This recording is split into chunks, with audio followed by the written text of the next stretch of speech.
Hola, ¿qué tal? Saludos, gracias por llegar a este punto youtubiano que es Dando la Nota 360. En mi reciente visita a Kiev, la capital de Ucrania, conté con la ayuda inestimable de Raidel Arbelay.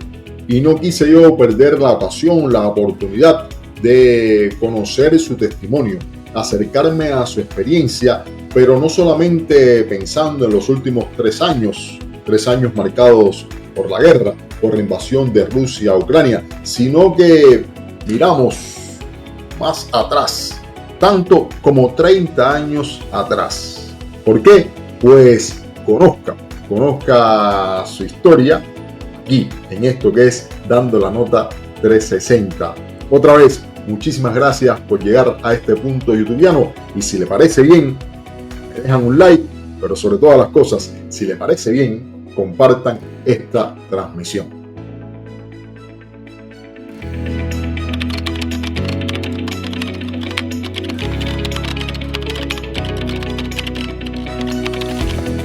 Raidel no solamente me ha servido de traductor, lo voy a decir con todas las palabras, con todas las letras que diga, sino que además me ha guiado por la ciudad, me ha llevado a aquellos lugares que en definitiva son interesantes. Pero lo más significativo de este encuentro es que Raidel es cubano y no quería yo perder la oportunidad de tener el testimonio de un cubano que hace más de 30 años que vive aquí en Kiev y que ha vivido durante estos 3 años aquí, no se ha ido.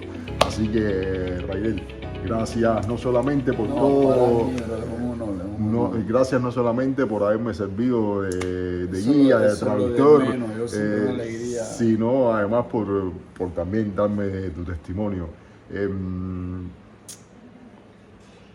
¿Cómo se explica que alguien que cuando comienza la guerra tenía la posibilidad de irse por tener otra nacionalidad, en este caso la nacionalidad cubana, cómo se explica que haya decidido a quedarse aquí en Ucrania? Bueno, hermanito, mira, primero que te puedo decir que ya como lo dijiste, hace más de 30 años que vivo aquí.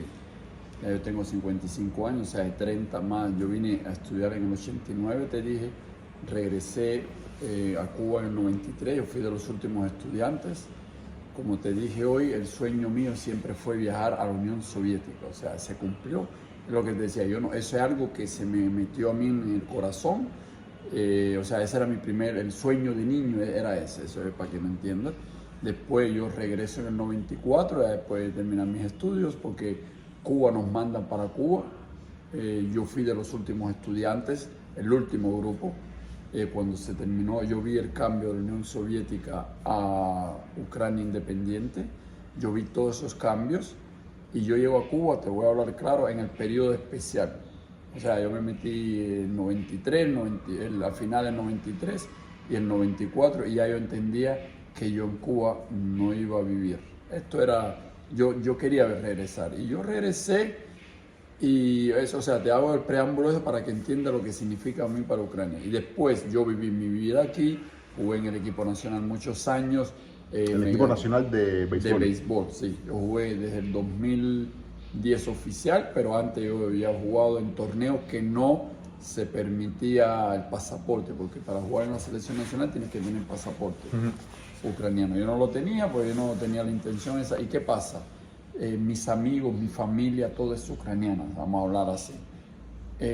Yo el pasaporte cubano siempre lo usaba para ir a Cuba, o sea que yo soy cubano y mi vida, y también tengo mi pedazo allá en mi pueblo, que a propósito de San Juan de los Hieras, donde vive el tifón aquel Rolando Arroz, el pitcher. Cuando pasa la guerra, mi familia, o sea, yo tengo mi esposa, mis 2 hijos, eran pequeños, decidimos salir de Ucrania. O sea, de Ucrania nos salimos de Kiev. Pero yo como hombre, yo vi en aquella época, en aquel momento, todos los hombres salían a la calle, todos los hombres querían defender el país, y yo, en el transcurso en que iba de aquí hasta la frontera de Polonia, o sea, Dios empezó a obrar en mí. Raidel, tú eres hombre, ¿cómo tú te vas a ir? O sea, porque si entiendo bien, en un principio tuviste la intención de salir de Ucrania, Mi junto con tu familia? esposa me dice, Raidel, vámonos, porque yo me acuerdo que el primer cohete cayó cerca de mi casa y mi niña estaba en un sótano.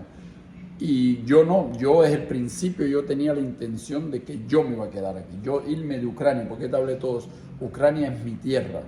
Irme yo de Ucrania es como irme de yo mismo, no sé cómo explicar eso. Ya te dije, yo he estado, sabe que el sueño de muchos cubanos es salir al extranjero y muchos están en Estados Unidos. Yo he estado 5 años directo viajando a Estados Unidos. Y yo me he podido haber quedado en Miami y yo siempre venía para acá. Es decir, que si yo me hubiera ido de Ucrania, era como irme de yo mismo. Yo no iba a poder estar allá, ¿entiendes? Y esa ya era mi decisión. Yo como hombre, y lo primero como hombre, lo segundo como ucraniano, y lo tercero, mis valores yo tenía que morirme aquí. Yo no soy héroe, pero tenía que morirme aquí. O sea, y cuando llegaste a la frontera con Polonia y le dijiste a tu esposa, mira, que no me voy, me quedo, ¿cuál fue la reacción? Ya mi esposa lo sabía mis suegros, que nos fuimos todos, los niños eran los que no lo sabían. Ah, los niños no lo sabían. La niña mía en aquella época tenía 7 años, ahora cumple 10 ahora, y yo no quería que llegara ese momento. Y ese momento llegó tan fuerte que en aquel momento íbamos en un microbús, y habían personas que iban caminando cruzando la frontera y había una cola enorme, y los policías le dijeron, si te montas a 2 gente, te dejamos pasar directo. Y mi suegro montó a 2 personas y yo dije, no, pero si yo me bajo. Y mi niña llorando, nunca se me va a olvidar eso, como mi niña llorando, papá, ¿por qué te quedas? ¿Por qué te quedas? Y antes de avanzar, ya que me estás hablando de tu familia, estos 3 años de separación, de lejanía, no solamente de la lejanía con los que tienes en Cuba, sino de la lejanía con los que son más próximos a ti, tus hijos, tu esposa, ¿cómo lo has vivido estos 3 años? Esa separación, ¿cómo la has vivido? Esta segunda separación. Hermano, tú no sabes, yo diario lo estoy sintiendo, diario. A mí me encantaba con mis niños acostarlos a dormir, orar. Nosotros siempre orábamos en mi casa, orábamos para que los niños durmieran. Y yo cada vez que me voy a acordar de acostar, me acuerdo de Porque ellos. tú eres Sí, yo soy practicante. yo soy de una iglesia protestante ucraniana. Teníamos un español, ahora yo lo practico. O sea, yo creo en Jesucristo como mi Dios y mi Salvador. Y entonces, estos 3 años han sido realmente... No se lo deseo a nadie. Cuando tú te quieres acostar y tus niños no están a tu lado. Y cuando conversas con tus hijos, cuando conversas con las madres de tus hijos, ya no qué tú le preguntas a ellos, sino qué te preguntan ellos. ¿Quiere que te lo digo así de corazón? Le digo, Marisa, tú no me has olvidado. Miguelito, tú no me has olvidado. Pero ellos, ¿qué te preguntan a ti? Lo primero, papá, hay drones, papá, hay tan bombazos. Ya Miguel es más grande, ya Miguel va a cumplir 19 años ahora. Marisa va a cumplir 10, pero Marisa, la niña, me dice, papá, no hay drones, no hay alarma, porque ya Miguel ya entiende, ya es mayor. Y ahora, quedándonos un poco en el contexto, ¿no? en las circunstancias que han rodeado todo el conflicto. Conversando contigo durante estos 3 días, me dijiste que gran parte de tu vida aquí en Ucrania, o una parte de tu vida aquí en Ucrania, la pasaste precisamente en la región donde se habla ruso. En la región ruso parlante. Zaporozhye, donde está ¿cómo se dice eso? La central atómica esa ocupada por los rusos, que es la mayor. Yo vivo a 30, Zaporozhye. Zaporilla. Sí, en ucraniano es Zaporozhye, en ruso es Zaporozhye. Yo vivía de esa central unos 15 kilómetros, 20, no me acuerdo. Y cuando comienza el conflicto, teniendo en cuenta esa cercanía tuya con la región ruso parlante, ¿cuáles fueron los sentimientos que se cruzaron Estás mencionando el ruso parlante y no te entiendo bien. Ellos y es lo mismo, era Ucrania. O sea, de que ellos hablaban ruso y que aquí en otros lados en Ucrania es lo mismo. Eso no es una diferencia que la propaganda rusa trata de separar. Bueno, me alegro que me pongas el correctivo, ¿no? Sí, porque no había diferencia en Donetsk. Yo estuve muchas veces en Donetsk, en Crimea. Yo jugué 2 años béisbol, los primeros 2 años 96, 97 jugué en Crimea, donde hablan totalmente ruso. En Zaporozhye se habla el 80%, hablaba el 80%. En Dnipropetrovsk, Donetsk, Luhansk, ellos se habla ruso, pero nunca había esa diferencia. No, pero te pregunto porque como en todo este argumentario en torno a la guerra se dice que uno de los motivos por los cuales se produce la invasión, o sea, no es lo que yo pienso, sino que estoy diciendo la argumentación, estoy referente a la argumentación, era de que ahí llegaban los rusos para defender a los rusos parlantes, por eso que te pregunto, y como tú vivías en esa zona, por eso también te pregunto si hubo algún momento sentimientos encontrados. Hermano, eso es uno de los pretextos que hizo Putin para atacar a Ucrania, como diciendo, y eso él lo ha usado en Georgia y en muchas otras repúblicas, como diciendo, Ucrania no quiere, miren, primero hay que entender, que la gente no quiere entender que Ucrania era un país, era una república de la Unión Soviética, pero después en el 91 se separaron, o sea, y ya Ucrania no pertenece ya a la Unión Soviética, ya, ¿te acuerdas que eran las comunidades de los estados independientes? La 6. Después Ucrania ya se independiza. Ucrania es un país como decir Polonia, Polonia, Cuba, porque es un país que tiene escudo, tiene idioma, tiene ciudadanos, tiene pasaporte, y no importa el idioma que tú tengas. O sea, que incluso es posible que dentro de esas personas que son de habla rusa, había algunos que tuvieran simpatía por Rusia, hay algunos que quisieran incluso pertenecer a Rusia, pero en la generalidad, te pregunto, ¿realmente estaban a gusto perteneciendo a Ucrania?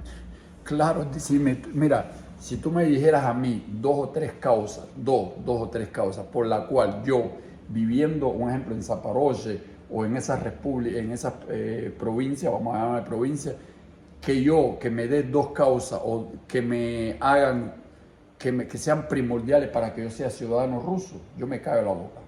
Primero, te voy a decir porque, mira, Ucrania y Rusia.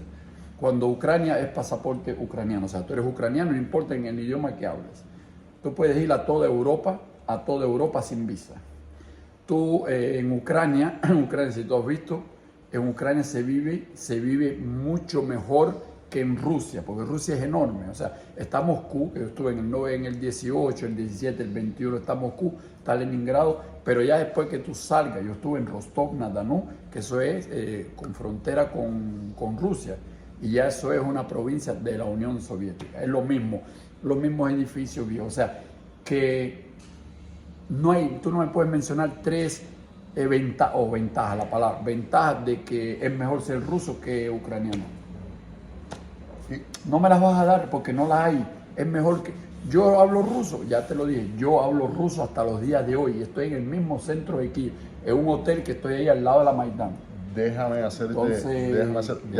que me dices que habla ruso, ¿tú sigues hablando ruso? Sigo, yo te lo he dicho, yo hablo ruso en todos lados, con los taxis. Me da hasta vergüenza a veces. ¿Por qué? Porque ya la mayoría de los ucranianos rusos parlantes ya no quieren hablar ucraniano. Los mismos de Zaporozhye. Claro, en el caso tuyo, que como fue lo que pero claro, yo lo aprendí y me es difícil. Yo lo entiendo. Y aquí que estamos distantes de esa zona, porque aquí, Kiev está casi al centro y estamos hablando de que esa zona que está más hacia el este de Ucrania. No tienes ningún tipo de problema cuando hablas. Absolutamente. El BIF, que hay unas leyendas que dicen que los de allá del este no pueden ir al oeste porque no hablan. Eso es cuento, hermano. Eso es cuento, te lo digo yo. Yo tengo conocidos cubanos que me decían, oye, que son pro Putin, y yo que no, que mira, que allá los rusos, tú no puedes hablar ruso. Y yo les digo, mira, ustedes me conocen a mí del campo. Y yo le digo, yo hablo ruso, yo no hablo. No, eso es cuento. Y yo incluso está discutido. Digo, mira, vamos a hacer una cosa. Yo me voy a parar en el mismo centro de Kiev, ahí en la Maidán, ahí que estamos a 50 metros, y yo te voy a llamar a un policía. No te voy a llamar a una persona para que no diga, no, que ese es conocido. A un policía, y le voy a pedir que me grabe, y yo voy a hablar con ese policía en ruso. A ver si él me coge preso, como se dice, que el que hable ruso lo cogen preso, lo es, a ver. Y no quieren, o sea, yo les trato porque eso es cuento, hermano. El idioma, eso es lo que menos... Yo tengo muchos conocidos en el frente que hablan ruso y tratan de hablar ucraniano para, ¿cómo se llama? Para que los rusos no se den cuenta, pero eso es cuento, eso es una leyenda de que... Acabas de mencionar la palabra frente. Durante estos 3 años, ¿cómo se han recibido las noticias desde el frente? Las buenas, las malas y las peores. ¿Cómo? Yo entiendo que el Departamento de Información de un país debe tratar de dar información para preparar a la población de las cosas positivas. Pero todo el mundo entiende que siempre que puede haber ese riesgo de información falsa.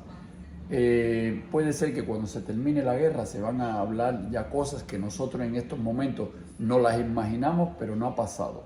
¿Entiendes? O sea, que, a ver, para explicarme mejor, hay cosas que yo, como un ejemplo, si tú no estás en el frente, tú tienes que tener fe de lo que recibes sea correcto, ¿entiendes? O sea, hay ese % de que la información que nosotros aquí el pueblo recibe no sea la verídica, ¿entiendes? Eso yo lo entiendo.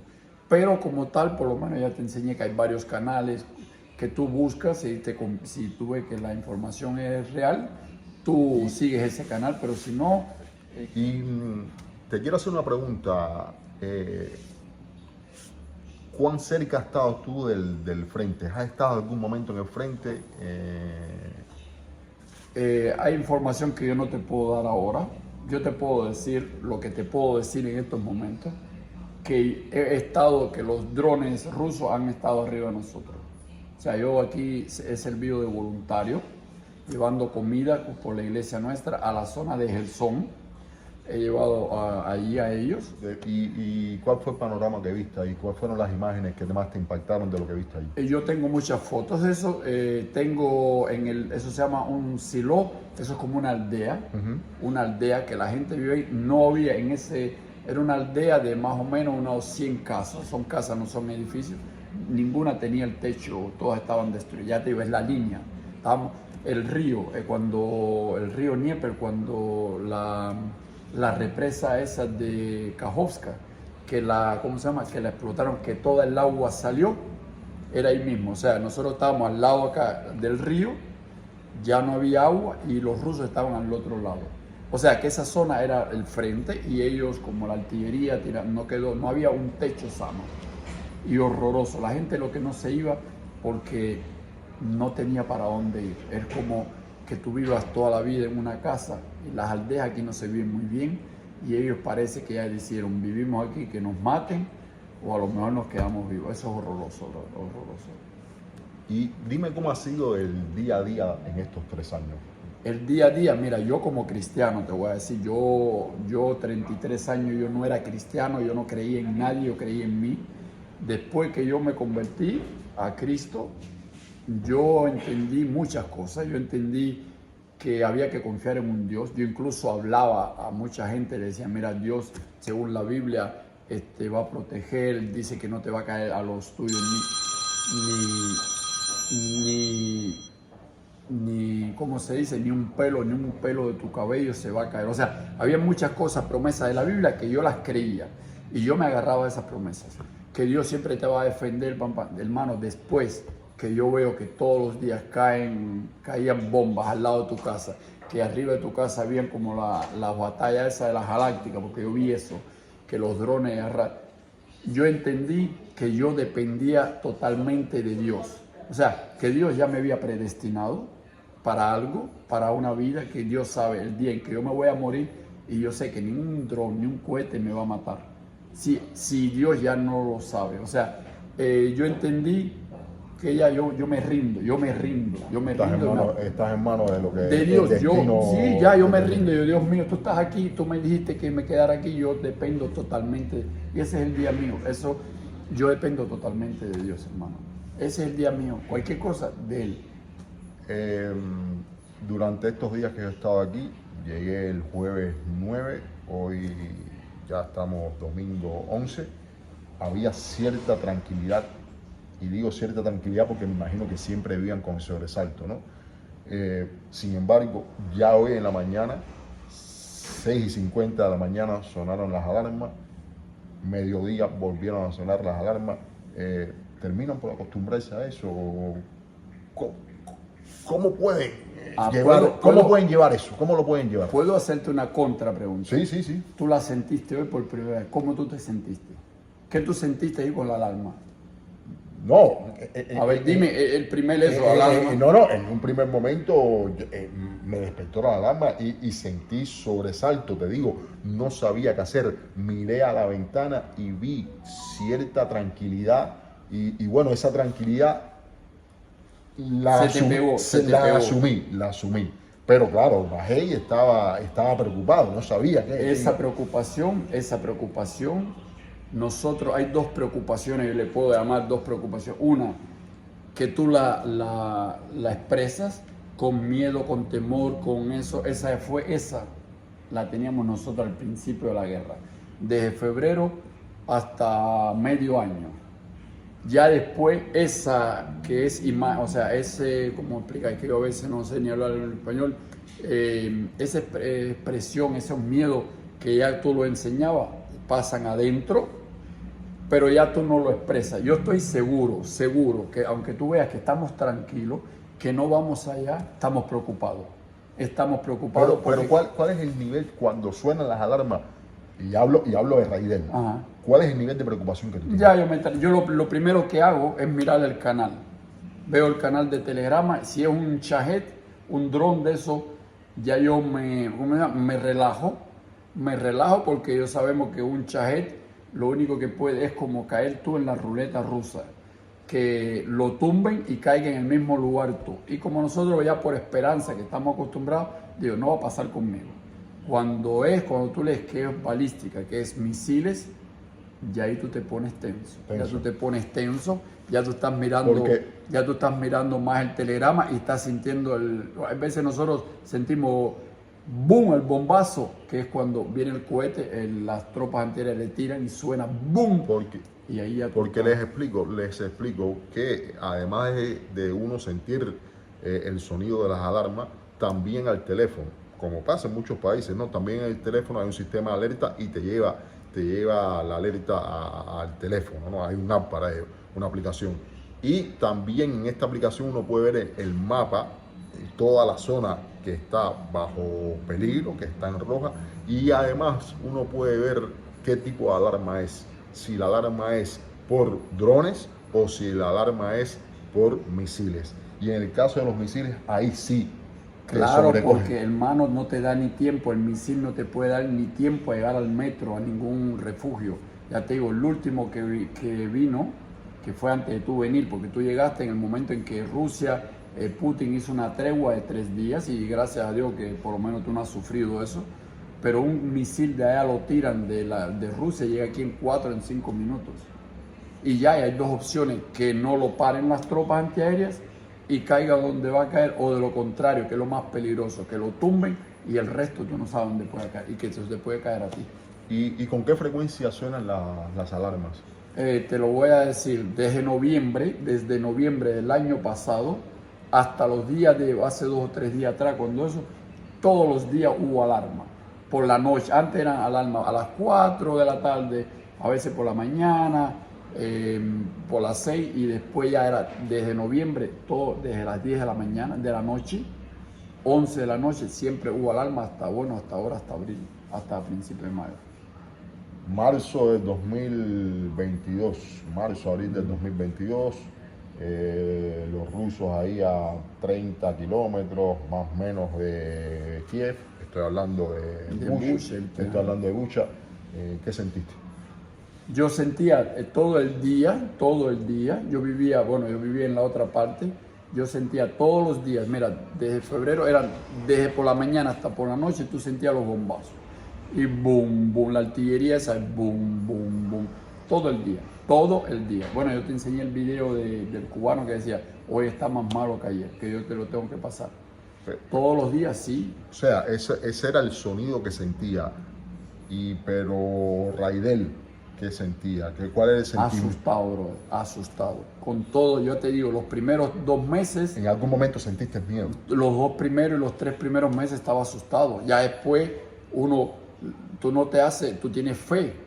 pero yo nunca había pasado esto. Pues, no es que se te olvida la fe, cuando tú ves que los bombazos están ahí más cerca, que lo estás leyendo, tienes miedo y después empiezas a orar, a pedir a Dios y Él te va dando tranquilidad. Y en ese momento que sabías que estaban allí, estamos hablando que Bucha de aquí de Kiev está 25 minutos en auto, no mucho más.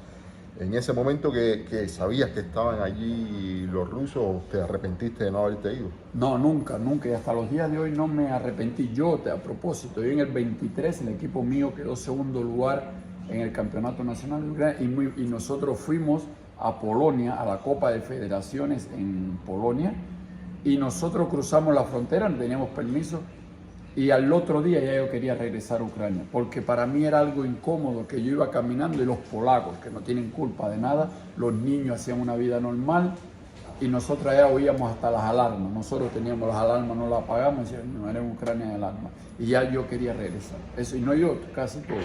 Nosotros fuimos 14 hombres, que muchos se podían, hay muchos futbolistas que se quedaron, se han quedado. Nosotros regresamos todos. Ya yo quería regresar. Es un sentimiento que no es que tú seas héroe, es muy difícil de apreciar, ¿entiendes? De explicar, porque esta es tu tierra, bro, y cuando a ti te atacan, tú te sientes, te da una rabia por dentro, coño, ¿por qué esa gente que tienen territorios grandes, que tienen miles de cosas, por qué van a atacar a Ucrania que nunca ha querido atacar a nadie? Eso, y te sientes... Es como cuando el niño, ¿cómo se llama? El muchacho mayor abusa del pequeño, ¿entiendes? Que uno se siente que tú no puedes hacer nada y el poderoso, te está destruyendo. Eso no es fácil. Hace minutos atrás me hablabas de amigos tuyos que viven en Rusia, que me imagino que sean cubanos, ¿no? Sí.